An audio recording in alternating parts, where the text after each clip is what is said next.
Assalamualaikum warahmatullahi wabarakatuh. Saya Lilis Sri Ayu Rahab dari AKP 7C dari kelompok 1 akan mempresentasikan tugas praktek auditing yaitu pada kasus PT Citra Pesona pada kode A dan kode B.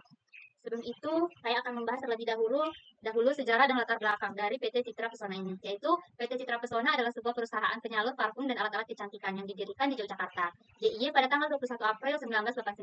Saat ini perusahaan menangani distribusi berbagai macam produk seperti scented cream, lotion, oil, collage, dan spray parfum.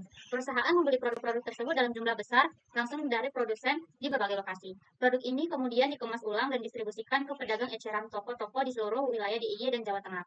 Nah, perusahaan ini mula-mula berbentuk persekutuan dengan dua orang partner, yaitu Johan Munawar dan Leli Luntungan. Kedua partner ini sekaligus merupakan pendiri perusahaan. Johan Munawar sebelum terlibat dari perusahaan ini pernah menjabat sebagai manajer produksi pada sebuah perusahaan kosmetik yang cukup terkenal. Sedangkan Leli Luntungan adalah karyawan bagian penjualan atau salesperson pada perusahaan yang sama.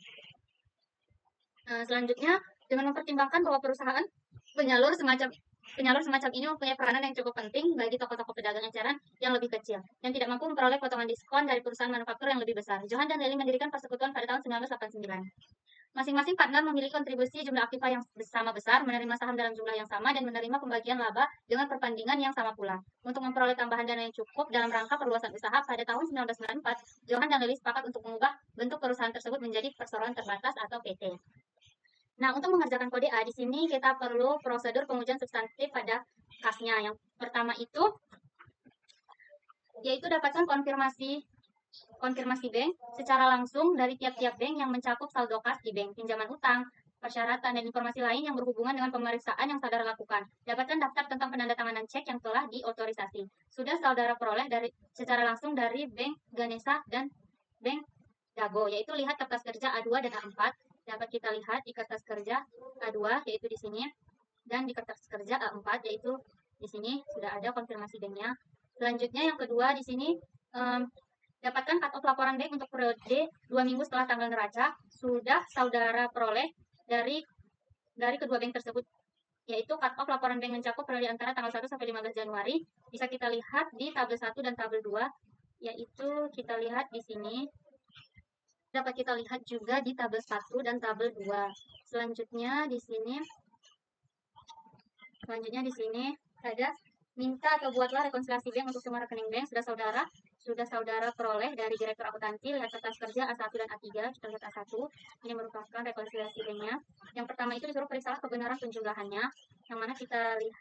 Seterusnya, cantumkan tikmat yang diperlukan pada kertas kerja A1 sampai A3. Selanjutnya, telusuri saldo per buku ke working trial balance. Cantumkan indeks silang yang diperoleh pada kertas kerja A1 dan A3. Terus telusuri saldo per laporan bank ke cut off laporan bank dan konfirmasi bank. Cantumkan tikmat dan indeks silang yang diperlukan pada kertas A1 dan A3. Nah, setelah kita lihat, di sini ada in transit deposit, yaitu pada tanggal 29 Desember. Sebelum itu kita lihat balance per bank statementnya itu ada 1.031.568.000. Ini kita dapatkan dari tabel 1, yaitu ini. Selanjutnya kita lihat in transit depositnya pada tanggal 29 Desember 91.974.000.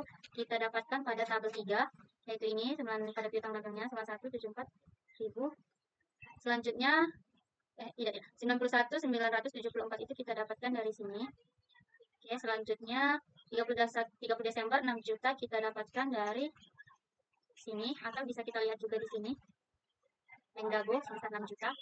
Selanjutnya di sini kita jumlahkan hasilnya 97.974.000. Selanjutnya ada undeposit cash 25.188. Kita lihat, kita dapatkan dari sini, dari setoran ini 25.188.000. Atau bisa kita lihat pada tabel 3, cuplikan jurnal penerimaan kas 25.188.000.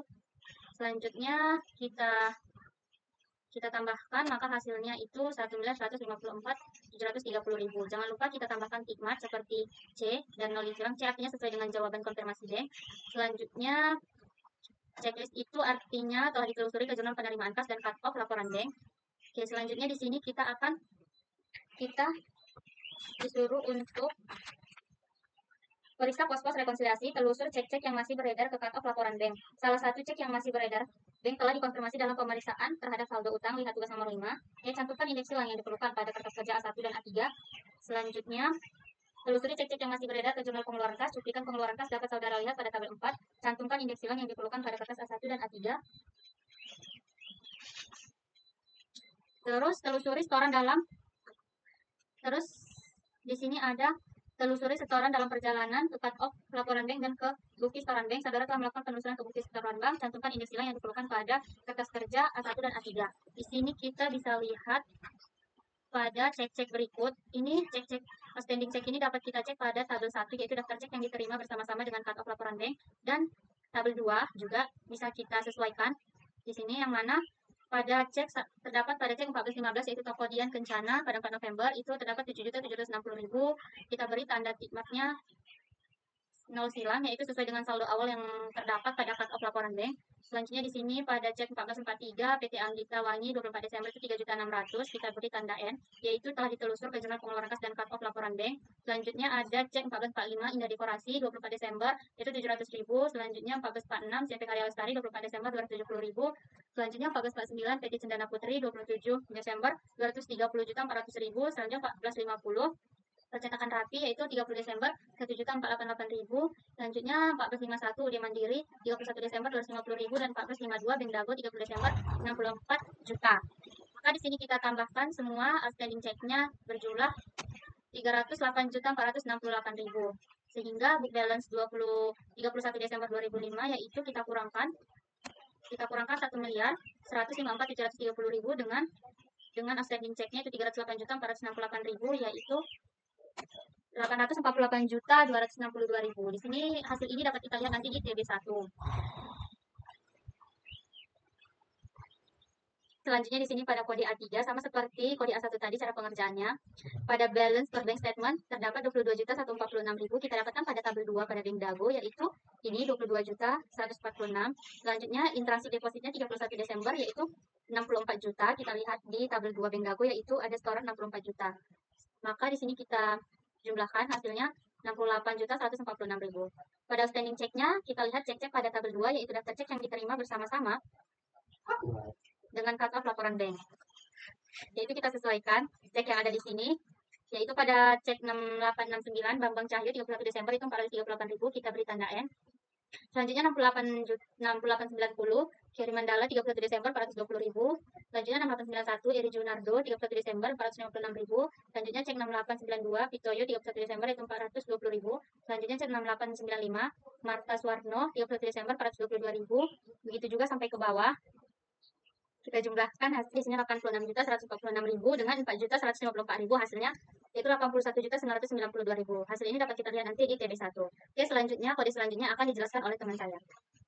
Baik, saya Teresa Brutarigan akan melanjutkan kode A, yaitu A4, di mana di kode A4 ini adalah permintaan konfirmasi bank. Pertama kita lihat prosedurnya terlebih dahulu, yaitu pada nomor 1, yaitu dapatkan konfirmasi bank secara langsung dari tiap-tiap bank yang mencakup saldo kas di bank, pinjaman, utang bersyarat, dan informasi lain yang berhubungan dengan pemeriksaan yang saudara lakukan. Dapatkan daftar tentang penandatanganan cek yang telah diotorisasi, di mana di sini adalah sudah diperoleh secara langsung dari Bank Ganesha dan Bank Dago. Pada 4 tersebut, permintaan konfirmasi banknya sejumlah 22.146.000. Di sini sudah sesuai.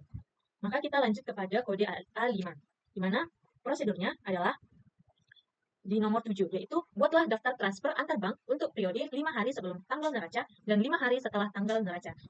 Selanjutnya kita buka tabel 2.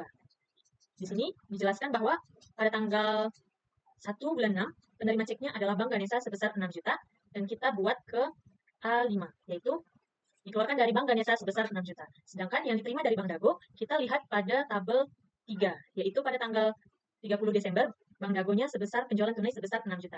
Maka kita pindahkan ke kode A5, yaitu diterima dari Bank Dago sebesar 6 juta. Selanjutnya, kita masuk kepada kode A6. Kode A6 dijelaskan di sini merupakan jumlah kas kecil, di mana uang kertas, stop line-nya, satu dulu.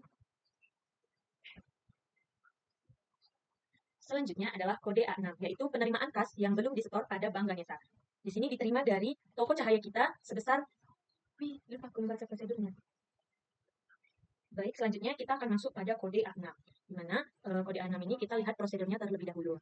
Pada poin kelima, yaitu cocokkan jumlah kas hasil perhitungan pada butir 4 tersebut dengan saldo yang ada pada working trial balance. Selanjutnya pada poin 6, kembalikan semua kas yang telah saudara hitung dan mintalah tanda terima dari karyawan yang bersangkutan. Biasanya kasir, ini sudah dilakukan.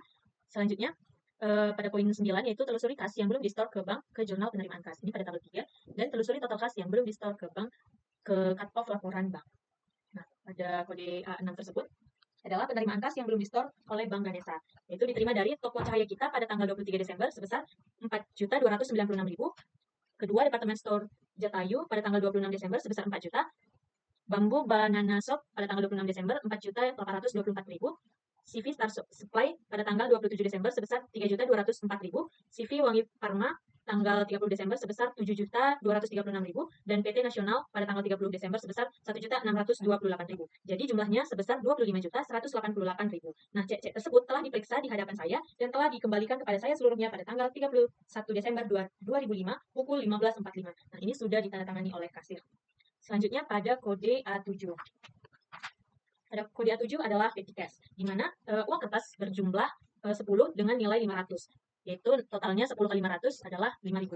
Selanjutnya 11 dikali 1.000, 11.000, 12 kali 5.000, 60.000, 26 kali 10.000, 260.000, 16 kali 20.000, 320.000. Jadi di sini jumlah uang kertasnya sebesar 656.000. Sedangkan uang logamnya ada 30 unit senilai 50, yaitu 1.500, 45 unit sebesar senilai 100, yaitu 4.500 dengan jumlah uang logamnya adalah 6.000. Sedangkan C tidak ada. Jadi jumlah kas yang ada adalah sebesar 662.000. Di sini ada bukti-bukti pengeluaran kas kecil. Yang pertama ada CV Baruna, yaitu pembelian supplies pada tanggal 28 Desember sebesar 188.000 dan membeli perangko pada tanggal 30 Desember sebesar 150.000. Jadi total pengeluarannya di sini adalah 338.000 dan total jumlah kas kecilnya sebesar 1 juta. Nah, dana tersebut telah dihitung dan dikembalikan kepada kasir. Nah, karena di sini ada pembelian, maka kita membutuhkan jurnal penyesuaian, di mana perangko tadi kita masukkan kepada beban lain-lain sebesar 150.000 dan pembelian supplies pada CV Baruna tersebut kita masukkan kepada beban supplies kantor sebesar 188.000 dan kas kecil di kredit sebesar 338.000 rupiah.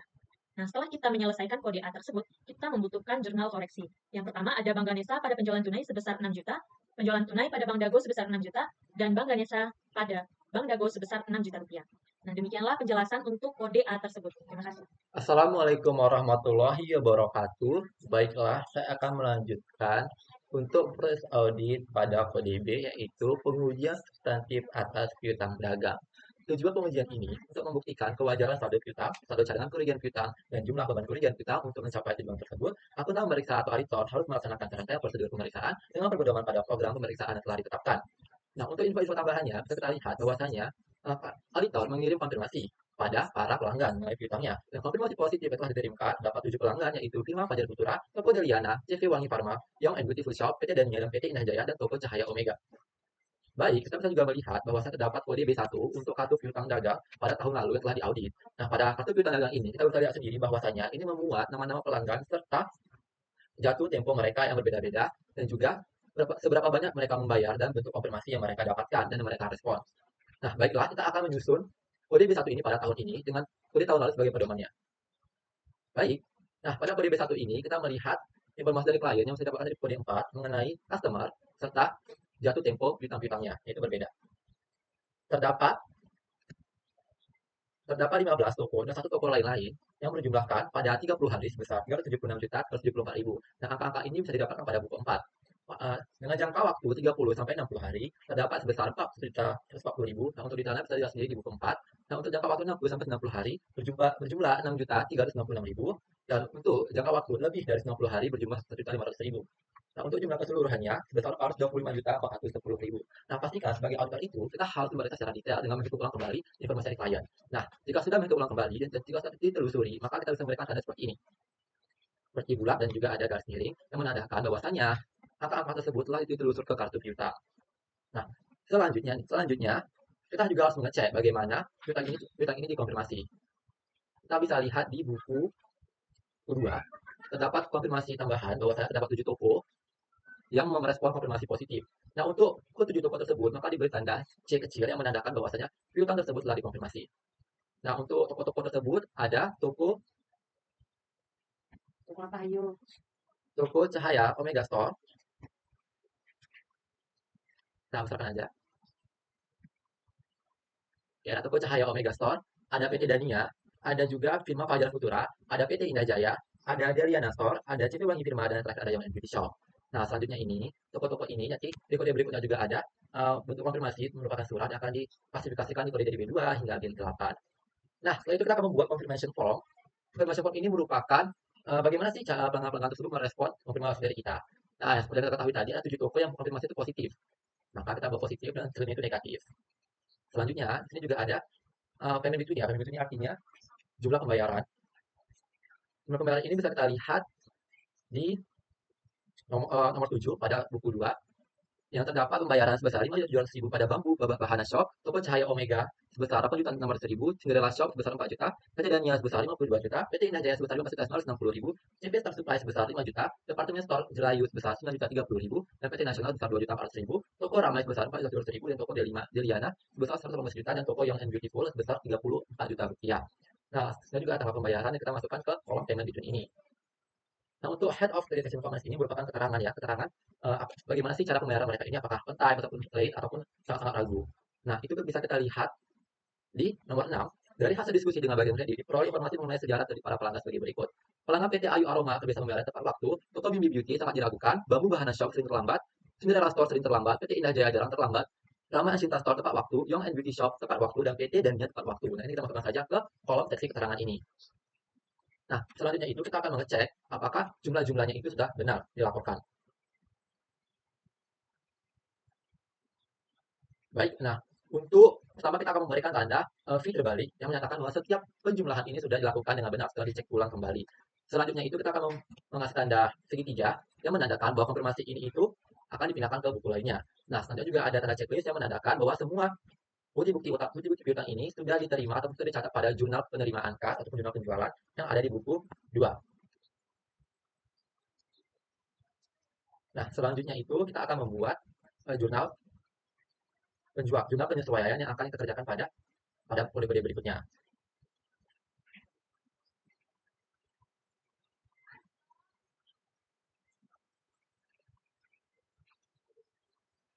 Baik, untuk kode B2 kita bisa lihat pada prosedur audit tahun lalu.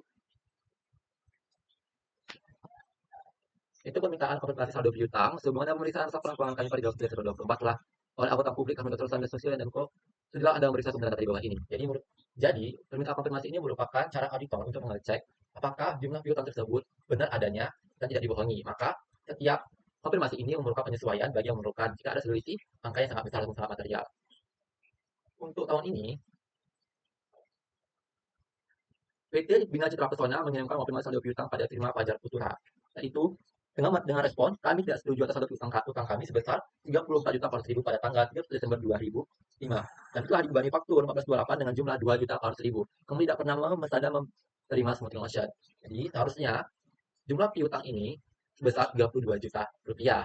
Terjadi lebih sebesar 2.400.000 rupiah karena kesalahan penulisan faktur yang dimakan ke pelanggan lain yaitu CV Wangi Pharma. Maka dari itu kita tidak perlu melakukan penyesuaian lagi. Kita bisa lihat pada kode B4 saja yang memerlukan penyesuaian. Sekarang kita masuk ke kode B3, yaitu konfirmasi pada toko D5 dengan mereka merespon kami tidak setuju atas saldo utang kami sebesar 155.080.000 rupiah pada tanggal 30 Desember 2005. Keterangannya, asal mereka telah membayar nih 114 juta rupiah pada tanggal 30 Desember 2005 dengan utang mereka seharusnya sebesar 97.080.000 rupiah. Maka dari itu kita bisa mengecek kembali pada tabel kartu piutang yang di B1 bahwasanya mereka tuh apakah sudah membayar sebesar 114 juta rupiah. Bisa dilihat bahwasanya mereka sudah membayar sebesar 114 juta rupiah yang menandakan konfirmasi ini merupakan konfirmasi positif, maka tidak perlu dilakukan pengujian ataupun prosedur audit yang lebih lanjut lagi. Selanjutnya kita akan masuki kode B4. Kode B4 merupakan konfirmasi dari PT Bina Citra Pesona kepada CV Wangi Pharma dengan respon mereka yaitu kami tidak setuju atas saldo utang kami sebesar 28.800.000 rupiah pada tanggal 30 Desember 2005 dengan alasannya smoothing motion harga 2.400.000 yang telah kami terima belum diperhitungkan utang kami seharusnya 1.200.000 yang berarti sesuai dengan konfirmasi B2 tadi 2.400.000 itu malah justru dicatat piutang kepada CV Wangi Pharma. Maka dari itu CV Wangi Pharma ini utangnya menambah sebesar 2.400.000 rupiah hingga menjadi 1.200.000 rupiah. Nah, selanjutnya kita akan masuk ke kode B5. Kode B5 ini merupakan bentuk konfirmasi PT Bina Citra Pesona kepada Young and Beautiful Shop dengan alasan mereka, kami tidak setuju atas saldo utang kami sebesar Rp37.466.000 pada tanggal 21 Desember 2005. Dengan alasan, dalam pengiriman bulan Oktober 2005 terdapat barang yang rusak senilai Rp3.496.000. Kami telah diberitahu oleh PT Bina Citra Pesona bahwa utang kami akan ditagih dengan jumlah tersebut. Maka kita akan mengurangi piutangnya sebesar Rp3.496.000 menjadi Rp34 juta. Untuk pengurangan ini kita perlu penyesuaian. Kita buat dengan penyesuaiannya, yaitu returns and sales of receivable pada account receivable, yaitu pengembalian barang rusak oleh Young and Beautiful Shop sebesar Rp3.496.000. Dengan debitnya itu returns and sales of receivable dan kreditnya itu account receivable. Baik, begitu penjelasan saya mengenai kode B1 hingga kode B5. Selanjutnya, untuk kode B6 dan kode B9 akan dijelaskan oleh teman saya. Terima kasih. Hai, saya tim Cimanggis Tagalung. Saya akan melanjutkan presentasi dari teman-teman saya. Kita akan di B6, yaitu kepada PT Dania dengan catatan kami tidak setuju atas saldo utang kami sebesar Rp63.400.000 pada tanggal 31 dengan keterangan utang kami hanya Rp11.400.000. Kita lihat di B1 bahwasanya di PT Dania memang terkonfirmasi positif.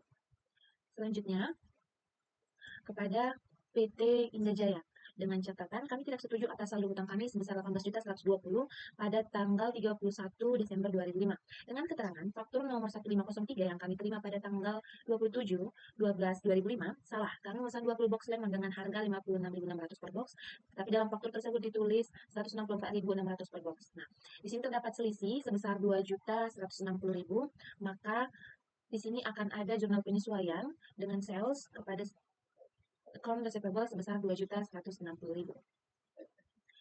Nah, selanjutnya kepada Toko Cahaya Omega. Sehubungan dengan ini,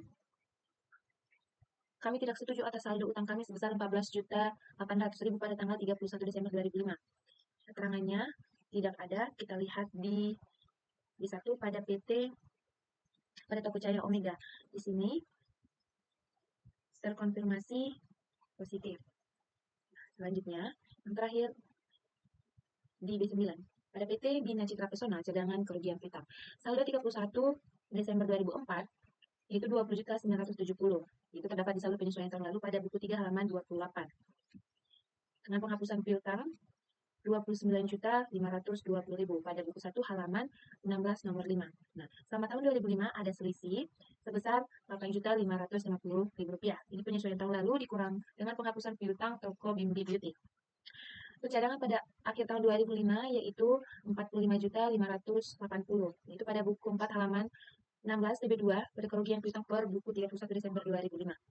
Nah, terdapat saldo di 31/12/2005 sebesar Rp37.030.000, yang dimana penyesuaian toko Bimbi di Rp1.500.000.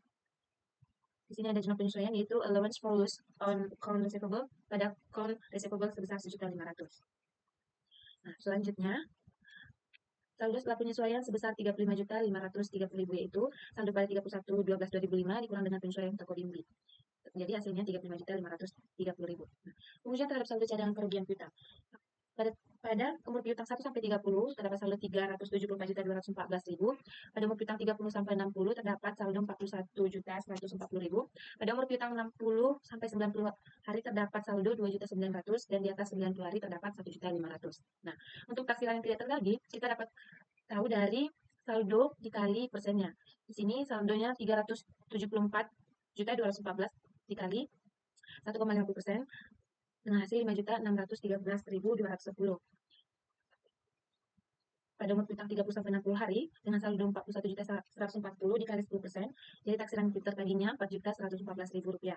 Dengan umur piutang 60-90 hari, saldonya Rp2.900.000 dikali 50%, taksiran tidak tertagihnya Rp1.450.000. Dan di atas 90 hari, saldonya Rp1.500.000 dikali 0%, maka hasilnya 0.